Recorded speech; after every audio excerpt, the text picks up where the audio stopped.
Hello guys, Brad here again with another fragrance review. Today I will be looking at Mr. Burberry from the house of Burberry. Now, this is just a little sample sprayer I got here. This is a 2016 release, just came out this year, classified as a woody aromatic. And top notes are grapefruit, cardamom, and tarragon.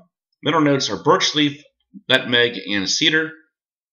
Base notes are sandalwood, quackwood, and vetiver. So this one has been talked about a little bit on YouTube already, and I agree it does have that same quality to it as Bleu de Chanel and Dior Sauvage. Very pleasant, mainstream, modern smell, but to me this one lacks a little bit of what Bleu has. I think Bleu de Chanel was great because it had this kind of smell to it, but they threw in a little bit of an incense note, which blended really well with the other notes, really gave it a nice smell. And Sauvage really seemed to be more of a stripped down version of Bleu. That was mostly ambroxan and grapefruit, I think.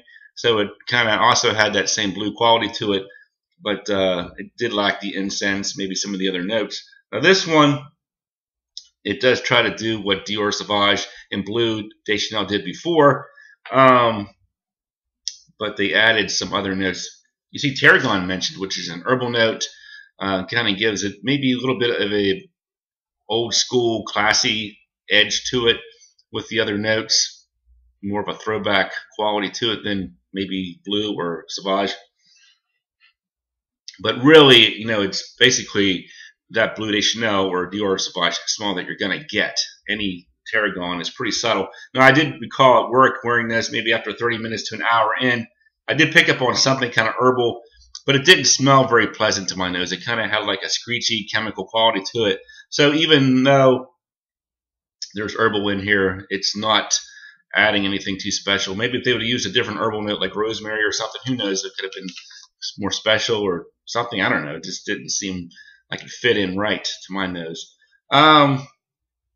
So it's an okay fragrance. Certainly has a great opening to it. You know, that spicy cardamom with the grapefruit mixed with that whatever it is that makes Bleu de Chanel, and Dior Sauvage.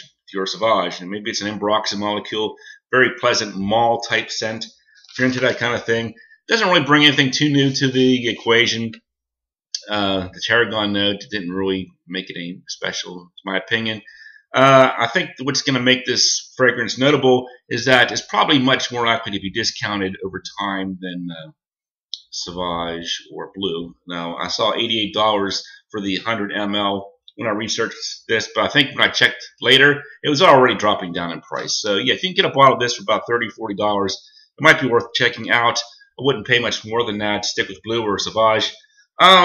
So what are my final thoughts here? The smell, 7 out of 10. I do like this type of smell, this type of scent, but it's been done before.